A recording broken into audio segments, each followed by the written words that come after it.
सभी को जय सिया राम। हम लोग ने रामचरितमानस के किष्किंधा कांड को संपन्न किया है हाल ही में। और किष्किंधा कांड की पुष्पिका के लिए आज हम लोग राम कुटुंब के इस पटल पर डॉक्टर राजरानी शर्मा जी को आमंत्रित करते हैं, बहुत प्रेम आदर स्नेह के साथ। राजरानी जी, आपका बहुत बहुत स्वागत है और हम सभी लोग किष्किंधा कांड की पुष्पिका को सुनने के लिए बहुत उत्सुक हैं। राम कुटुंब के पटल पर उपस्थित सभी भक्तमन अनुरागियों को, रामानुरागियों को प्रणाम करती हूँ। सभी स्नेही विदुषी बहनों को प्रणाम और आदरणीय विनीता जी को प्रणाम कि उन्होंने मुझे आज ये चर्चा करने का अवसर दिया। राम चर्चा बड़े भाग्य से मिलती है, सुनना भी और कहना भी। तो मैं प्रयास करूंगी कि अपनी बात आप तक रख पाऊं। सब हम लोग जानते हैं कि फलश्रुति और पुष्पिका वैसे तो दो अलग चीजें हैं। पुष्पिका कहते हैं कि उस विशेष वाक्य को, जैसे सकल कल कलुष विध्वंस ने चतुर्थ सोपान समाप्त, ये पुष्पिका है। और फलश्रुति वो है जो महात्म्य है। मैंने पहले भी आपसे चर्चा की कि ये अनुष्ठान पूर्वक हम लोग माने इसको करते हैं, पाठ को। और एक पवित्र भाव मन में रहना चाहिए क्योंकि प्रभु के नाम स्मरण कर रहे हैं। तो फलश्रुति महात्म्य जानने से हम अपने आप को आश्वस्त करते हैं कि हमने ये कार्य। और हमारे यहाँ फलश्रुति यानी महात्म्य का बहुत महत्व है। महात्म्य का भी महात्म्य है, महात्म्य सुनने का भी। आप देखिए, कोई भी पौराणिक प्रसंग हो, धार्मिक अनुष्ठान हो, महात्म्य अवश्य सुनते हैं। उसके पीछे एक कथा होती है जो हमें ऊर्जा प्रदान करती है। जो बातें हैं वो हमें यूं ही नहीं है, वो हमें ऊर्जा प्रदान करती हैं। अगर मैं किष्किंधा कांड की बात करूं तो मैंने पहले ही जब इसके मंगलाचरण की चर्चा की थी तो कहा ही था कि ये मानस का हृदय। तो जैसे कि मैंने बताया कि ये एक दोहा हमें मिला। हृदय क्यों है? क्योंकि विप्रधेन सुर संत तेतलीन मनुज अवतार। तो जो संत हैं वो भगवान के हृदय में रहते हैं। और यहाँ कितने संत हैं! शबरी तो महासंत है ही, महावक्ता है ही। लेकिन इसके बाद आप देखिए कि इधर जटायु भी संत है। केवल मानव ही नहीं, मानवेतर प्राणी भी हमारे यहाँ संत हैं। तो गीधराज जटायु और माने बहुत ही बड़ी उनकी पदवी है। सभी मुनिजन सुतीक्ष्ण हो, शर्म हो। तो मैंने ये और हनुमान जी सबसे बड़े संत हैं। मैं तो हनुमान जी को व्यक्तिगत रूप से ये मानती हूँ कि वो गोपी हैं। जैसे गोपी हर भाव में भगवान के ध्यान में लीन रहती है, हनुमान जी गोपी हैं, शिव जी गोपी हैं। आप सोचिए, इस भाव को भी आप पहचानिए। कभी गोपी भाव की चर्चा करेंगे आपसे। लेकिन ये माना जाता है, जैसे मैंने पढ़ा संतों के वचन, कि किष्किंधा कांड की रचना मानुषी नहीं है। जहां हनुमान और राम का मिलन है, तो ये बहुत बड़ा अवसर है इस भूमंडल पर। क्योंकि हनुमान जी साक्षात शिव हैं और राम जी तो राम हैं ही, परम ब्रह्म परात्पर परम ब्रह्म। उनका मिलन ऐसे ही नहीं है। इस घटना का चित्रण महाकवि तुलसी कहते हैं कि उनकी लेखनी नहीं कर सकती। ये मानुषी नहीं है, अलौकिक है। जो अलौकिक घटना का वर्णन इसमें हुआ, तो निश्चित रूप से जब हमने उसे पढ़ लिया तो उसकी जो फलश्रुति है वो अद्भुत है। एक तो ये बात मैंने मुझे बतानी थी कि इसमें संत मिलन है और ये मानुषी नहीं है। लोगों ने कहा है, मैं अपनी मन से नहीं कह रही हूँ। किष्किंधा कांड में मंगलाचरण का यदि आपको ध्यान हो तो नाम जप की बात कही गई। अगर हम ध्यान करें तो जो पिबंती नाम नामामृतम सततम, तो जो हर समय राम नामामृत पीते हैं, ऐसे लोगों की चर्चा है। और इसको बार बार वहां पर काशी की चर्चा भी की गई है। मंगलाचरण का वो अगर हम निकालें तो माने पिबंती सततम राम नामामृतम। और श्रीमद शंभु मुखेंदु, मुख रूपी कमल माने मुखेंदु कहा है। माने चंद्रमा, सॉरी, इंदु माने चंद्रमा। चंद्रमा जिससे अमृत झरता रहता। श्रीमत कहा है, शंभु के नाम के आगे सायास श्रीमत लगाया है, क्योंकि राम जी मिले हुए। तो ये अलौकिक शब्द राशि हमें पकड़नी पड़ेगी। और पुष्पिका माने उन्होंने मंगलाचरण में जिस राम नामामृत की बात करी है, उसी से ये फलश्रुति का दोहा भी उन्होंने लिखा है। नीलोत्पल तन श्याम काम कोटि शोभा अधिक।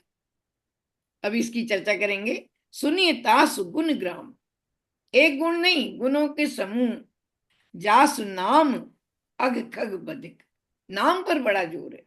आपको पता ही है कि तुलसी, माने मैं तो ये कहूंगी कि ना केवल मैंने इसमें लिखा अपने वक्तव्य के उसमें कि केवल उन्होंने कुछ दोहे नहीं करे नाम महिमा में, पूरा एक कांड, किष्किंधा कांड नाम को समर्पित कर दिया, नाम अमृत पीने वालों को समर्पित कर दिया। ये विशेष बात है, क्योंकि नाम जो है माने बहुत बड़ी चीज है। बहुत बहुत ही वैज्ञानिक सत्य है नाम का, नाम जप का, नाम स्मरण का बहुत वैज्ञानिक सत्य है। तो ये यहाँ पर नाम को उन्होंने यहाँ पर भी लिया है जो मंगलाचरण में था, अर्थात कंटिन्यूटी। एक इसमें महाकाव्य में एक एक तानता होती है, एक तार होता है जो प्रारंभ से अंत तक हमारी चेतना को बांधे रहता है, तो वो यहाँ पर है। ठीक है। और एक विशेष बात की जो मैं बात कर रही थी आपसे पुष्पिका की, पहले पुष्पिका की बात करती हूँ, क्षमा करें। तो उसमें विशेष इसका जो नाम है, हालांकि अब संस्करणों में नहीं आ रहा है, लेकिन पुराने संस्करणों में मानस के में इसको विशुद्ध संतोष संपादनो नाम चतुर्थ सोपान समाप्त कहा जाता है। विशुद्ध संतोष संपादन, तो संतोष क्या है? विशुद्ध संतोष। राम जी के दो काम है, एक तो संत मिलन और हनुमान जी से मिलन, वो सब उसमें आ गया। दूसरा, सीता जी की सुध मिली उन्हें, राम का मनोरथ पूर्ण हुआ। राम का यहाँ पर जो मनोरथ है वो क्या है? सीता जी को पा जाना, खोज लेना, उनकी जो व्याकुलता है, क्योंकि राम नर लीला करना है, वो इस बात का प्रतिपल ध्यान रखते हैं कि मैं लीला में हूँ, लीला मर्यादा पुरुषोत्तम है लेकिन लीला में है। तो अपने उस लीला के जैसे एक कुशल नट होता है, वो हर समय ध्यान रखता है मैं किसकी भूमिका निभा रहा हूँ। तो राम को पता है कि मैं नर लीला कर रहा हूँ, तो ऐसे प्रतीत होता है कि राम जी को विशुद्ध संतोष यहाँ पर, इसलिए ये संतोष संपादन है। संतोष का संपादन हुआ पूरे कांड में। हनुमान जी ने प्रयास किया, सुग्रीव ने आश्वस्ति दी, एक बात। दूसरी बात, नीलोत्पल तन श्याम कहा है। और नीलोत्पल तन क्यों कहा है? नीलोत्पल माने नीला कमल। बार बार अगर राम जी का एक बिंब बनाए, राम जी के विग्रह का हम छवि बनाए, तो बार बार तुलसी नील कमल का ध्यान रखते हैं। मेघ वर्णम शुभांगम, जो विष्णु का जो एक रूप है। नील कमल क्यों है? क्योंकि मनु ने जो प्रार्थना की थी, मनु शत्रुपा ने, वो क्या प्रार्थना की थी? नील सरोरु नीलमणि नील नीरदर श्याम, ऐसे प्रभु के उन्हें दर्शन हुए थे। तो जब नील सरोरु नीलमणि ऐसे भगवान के दर्शन हुए, कर कमल कोमल माने उनके हाथ भी कमल के समाने, चरण भी कमल के समाने, मुख भी कमल के समाने, हर चीज पूरा विग्रह ही कमल के समाने। तो कमल हमारी संस्कृति का बहुत बहुत बहुत बड़ा प्रतीक है। तो यहाँ नीलोत्पल तन श्याम कहा है। निर्लिप्तता के कारण बहुत सारे कारण हैं, फिर हम विस्तार में चले जाएंगे। कमल से उपमा देने के लिए बहुत बड़े कारण है भगवान के, नैन भी उनके कमल जैसे हैं, तो वो हैं श्याम रंग, तो उनका है ही। कल मैंने इसका भी बड़ा सुंदर पढ़ा, मैं आप लोगों से बांटने का लोभ संवरण नहीं कर पा रही, कि शंकर जी गौर वर्ण हैं और राम जी श्याम वर्ण हैं, कृष्ण भी श्याम वर्ण है। क्यों है? क्योंकि दोनों में इतना अनुराग है। होना चाहिए विष्णु को गौर वर्ण, और शंकर जी ने विष पिया है और वो अब दूध की तरह रहते हैं, तो उनको श्याम वर्ण आना चाहिए। लेकिन वो इतना याद करते हैं, राम का स्मरण करते हैं 87,000 वर्ष तक, कि वो राम की माने रंग का जो गौर वर्ण है वो उन्होंने ले लिया। और जो शंकर जी का जो रंग होना चाहिए वो राम ने ले लिया। माने हम जिसका ध्यान में होते हैं वो रंग हमारे मन में, माने रंग तो प्रतीक है इस त्वचा का, इस चर्म का, लेकिन मन जिसमें रंग जाता है हम वैसे ही दिखने लगते हैं। कहा भी जाता है जो जिसका इष्ट हो वो उसकी छवि में उतरने लगता है। हालांकि ये बहुत बड़ी सिद्धि की बातें हैं, कैसे उतरेगा, बहुत बहुत बहुत सिद्धि की बात है। तो नीलोत्पल कहाँ है यहाँ पर, और पूरा जो मानस है वो उसी मनु शतरूपा के दर्शन किए हुए राम के अवतार की कहानी है। इसलिए बार बार तुलसी नीलोत्पल की उपमा राम के लिए देते हैं, एक विशेष बात। दूसरी बात, अब यहां पर आता है कि नाम अग खग बधिक। आदरणीय विनीता जी ने बहुत विस्तार से इसको बताया था खग के बारे में, और मैं सुन रही थी इसके विशेष रूप से। तो बार बार जब अरण्यकांड में भी जब नारद जी आते हैं तो वो मांग लेते हैं भगवान से कि नाम सकल न राम सकल नामन्ते अधिका। वो ये मांग लेते हैं वरदान भगवान से कि आपका जो राम नाम है, आपके तो हजारों नाम है, लेकिन राम नाम सब नामों से श्रेष्ठ हो। और हो नाथ अग खगगन बधिका। जो पाप रूपी पक्षी हैं, पाप को पक्षी इसलिए भी कहा जाता है कि मन तो उड़ता है, ख माने आकाश और ग माने गमन करने वाला, कामनाओं के आकाश में मन उड़ता है, इसलिए मन को, चंचल मन को भी पक्षी कहा है और पाप को भी पक्षी की उपमा दी गई है। तो एक तो इसलिए है। फिर खग शब्द यहाँ पर श्लिष्ट है, बहुत सारे अर्थ हैं उसमें, अनेक अर्थक है। खग माने पक्षी भी होता है जो आकाश में गमन करता है, वायु भी आकाश में गमन करती है, और मेघ भी खग होते हैं। मेघ कहाँ रहते हैं, मेघ आकाश में रहते हैं। तो ये माना जाता है कि पातक रूपी जो हमारे खग हैं, माने पातक रूपी मेघ, पाप रूपी मेघों के विनाशक प्रभंजन। मेघ मेघ किससे बिखर जाते हैं, वायु से। तो ऐसे प्रभंजन बने जो पाप रूपी खग को, खग माने मेघ को तितर बितर कर दें, नष्ट कर दें। और पाप रूपी मेघ को माने अंतःकरण के आकाश पटल पर ये घूमड़ते रहते हैं, पाप रूपी मेघ।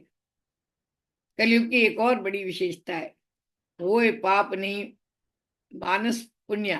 माने होए पुण्य नहीं, मैं भूल रही हूँ इस अर्धाली को, उसका अर्थ ये है कि मन से करे हुए पाप नहीं लगते कलयुग में, लेकिन मन से करे हुए संकल्प लग जाते हैं, पुण्य लग जाते हैं। ये कलयुग की बहुत बड़ी विशेषता है। तो ये यहाँ पर, यहाँ विशेष रूप से उन्होंने भगवान को चंद्रमा कहा है, क्योंकि राम नाम रूपी राकेश शीतलता, प्रकाश और अमृत भर देता है। माने चंद्रमा में तीन चीजें हैं भगवान के, जैसे शंकर जी के सिर पर चंद्रमा है। विशेष रूप से यहाँ काशी की चर्चा की गई है। एक और बात बताओ, 3 बार काशी की चर्चा है। माने एक बंगलाचरण में है, मध्य में बालीवध के समय में भी है। बालीवध देखिए, जो राम सी वो शिव पार्वती अयोध्या कांड में मौन रहते हैं, वो शिव पार्वती किष्किंधा कांड में बड़ा रस लेकर अपनी कथा और संवाद को आगे बढ़ाते, बहुत आनंद से। बालीवध के समय भी वो तुरंत आ जाते हैं और उसमें टिप्पणी करते हैं काशी की। दूसरी बात की, अंत में भी काशी की चर्चा है। तो विशेष रूप से क्योंकि शंकर जी यहाँ पर साक्षात विराजमान है, तो काशी की चर्चा की गई है।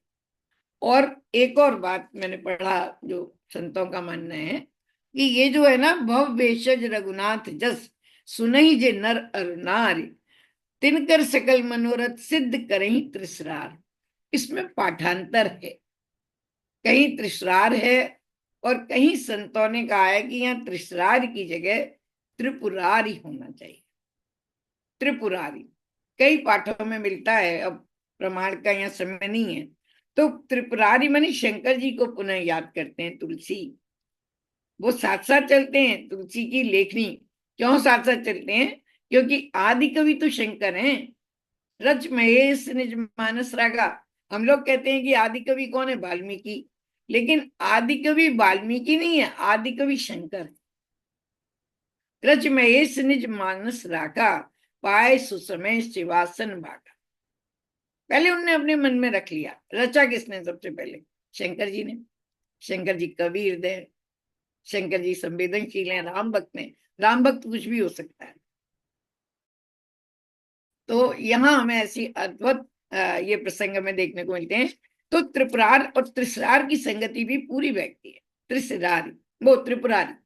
तो यहाँ पर विशेष रूप से रघुनाथ जस जो सुनेंगे तो शंकर जी उन्हें फल देंगे, क्योंकि बार बार कहा है कि सो काशी से ये न कस्न। एक वो आता है जो बालीवत के समय उसमें आता है कि मैंने लिखा तो था कि बार बार उसमें मुक्ति जन्म में जान ज्ञान खान अग खान कर जह बस शंभु भगवान सो काशी से ये कसन कसन सोरठाए। जहां पर शंभु और भगवान ही वहां बसते हैं वो काशी से भी है, इस प्रकार से कहा जाता है। तो अग शब्द इस सोरठे में भी है, कई बार आया है। अग शब्द छोटा भी है, काव्यात्मक उत्कर्ष में भी इसमें आ जाता है, और विशेष रूप से यहाँ शंकर जी की उपस्थिति आद्यंत दिलानी है, मध्य में भी, प्रारंभ में भी और अंत में भी। क्योंकि हनुमान जी हैं तो शंकर जी हैं, शंकर जी हैं तो हनुमान जी हैं। और राम का काज रखने का उन्होंने संकल्प भी लिया। अपने इष्ट को कैसे दुखी देख सकते हैं। अद्भुत है हमारी सनातन परंपरा। राम के इष्ट शंकर हैं, शंकर जी के इष्ट राम। तुलसी समन्वयवादी हैं, बार बार हमें ये याद दिलाते हैं कि ये दो नहीं है, ये एक ही है। वो उन्हें बसते रहते हैं, वो उन्हें बसते रहते हैं। तो यहाँ उन्होंने जानकर, आप देखिए भरत चरित के आगे शंकर जी मौन है, लेकिन यहाँ पर शिव जी ने बार बार शंभु पार्वती का संवाद आपने विनीता जी ने विस्तार से सुनाया, तो आपने इसमें सुना होगा बहुत सारी बातें इसमें। तो एक तो उन्होंने जैसे छंद लिखते हैं उसमें अपनी उसके फलश्रुति से पहले कपिसेन संग संहार निश्चर राम सीते आनी है। अब पूरी तैयारी है सुंदरकांड की, फोर ग्राउंडिंग की, अग्र प्रस्तुति। कवि क्या करता है, महाकवि तुलसी ये करते हैं कि जो सुंदरकांड में अब घटना घटने वाली है उसकी यहाँ पर आपको पूर्व सूचना अपने शब्दों के माध्यम से दे देते। तो जो बानर सेना है वो निश्चरों का संहार करेगी। तो उन्होंने परति उबार कटक संगारा, मैंने बताया था वाल्मीकि रामायण में तो अनेक सेनापति मार दिए, अनेक ये मारे, लेकिन तुलसी केवल एक लाइन लिखते हैं, परति उबार कटक संगारा। तो कपि की जो सेना है वो निश्चरों को संहार करके राम जी जो है सीता को लाएंगे। कपि नहीं लाएंगे, राम जी ही सीता जी को लाएंगे। त्रैलोक पावन सुजस सुरमुन नार दादि बखानी। तो ये अंत तक की उन्होंने आपको कथा दे दी है।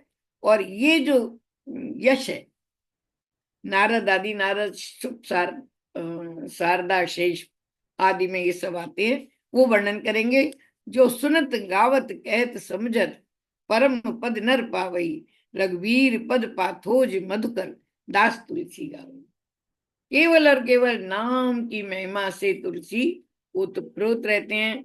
फिर एक बार आपको दोहरा दूं, मैंने पिछली बार भी बताया था, अरबों खरबों नाम लेने के बाद महाकवि गोस्वामी जी ने लेखनी उठाई राम की चर्चा के लिए। तो नाम उनके लेखनी के नौक पर कैसे ना आए।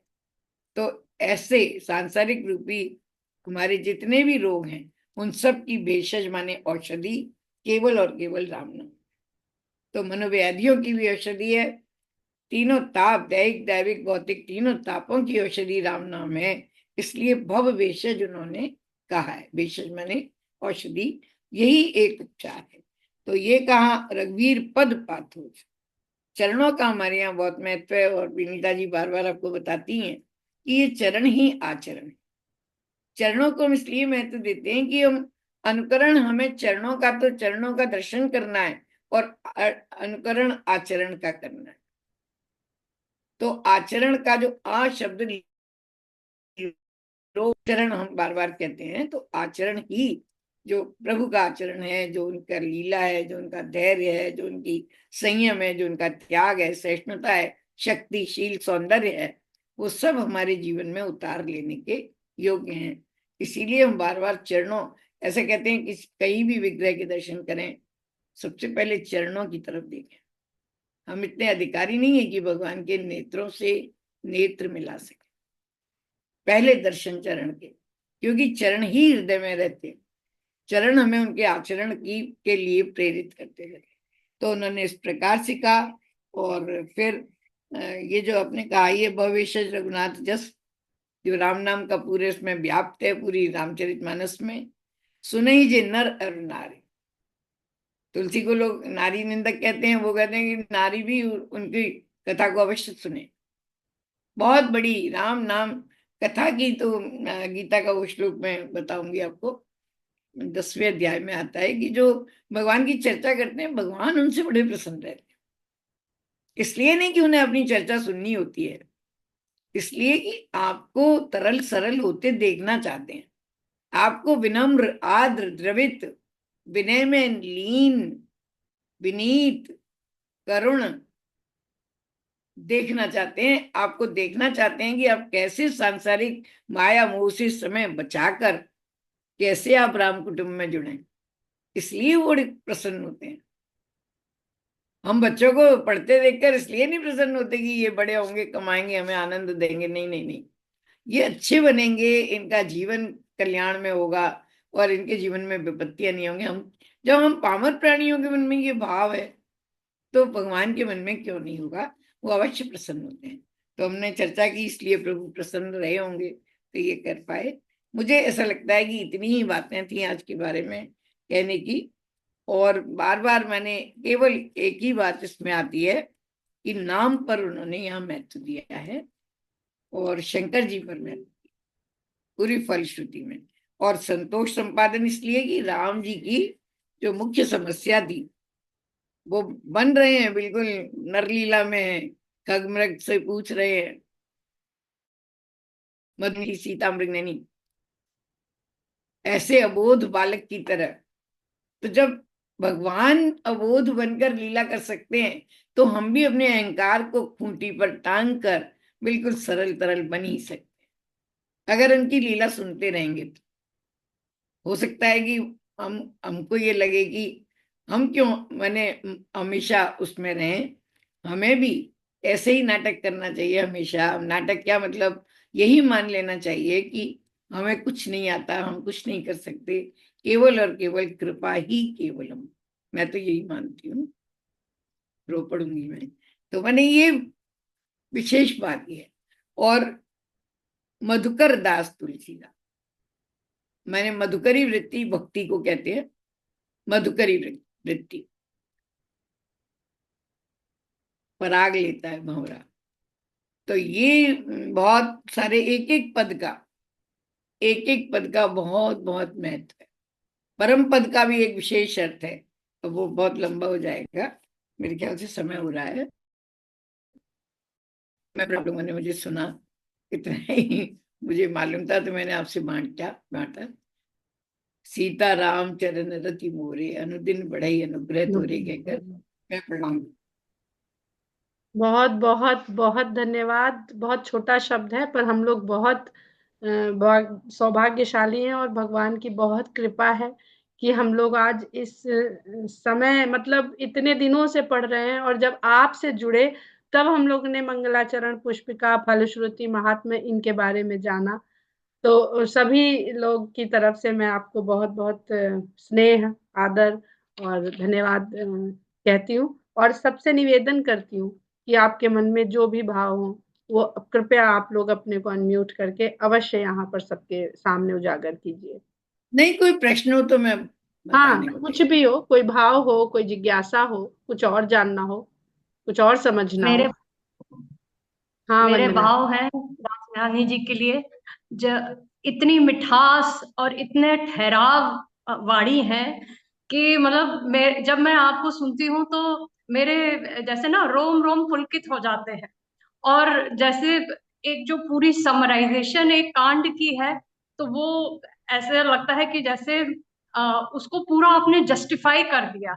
और सुन के ऐसा लगता है, ऐसी वाणी है आपकी कि एकदम बेटा ये पोछा हृदय में उतर ऐसा रहा है। करना, तो फिर ये हम पोछे को किष्किंधा हो साबुन से और अच्छे से साफ आपके करके जो फिर आपने इधर समीक्षा करी वो पूरे हृदय में ही उतर गई। उसके लिए भाई आपका बहुत बहुत धन्यवाद। ये आपकी मानता है, ये आपकी विनम्रता और सरलता है। आपका हृदय कितना पवित्र है कि राम नाम को इतने उत्साह से सुन रहा है। मैं प्रणाम करती हूँ। और कोई कुछ? बहुत बहुत धन्यवाद आपका। विनीता जी भी और आप भी दोनों बहुत अच्छे तरीके से समझाते हैं। बहुत अच्छा लगता है, मन को बहुत अच्छा लगता है। विनीता जी अच्छा, तुम्हारी प्रेरणा है। मन में एक प्रश्न आया है। जी अ, पूछिए पूछिए ज्योत्सना। हम रिकॉर्डिंग पहले बंद कर दें? हाँ, रिकॉर्डिंग बंद कर देते हैं, तो सभी से जय सिया राम करते हुए हम लोग आज के अध्ययन को यहीं पे सोडा विराम देते हैं। सोडा जय तो डालो सोडा।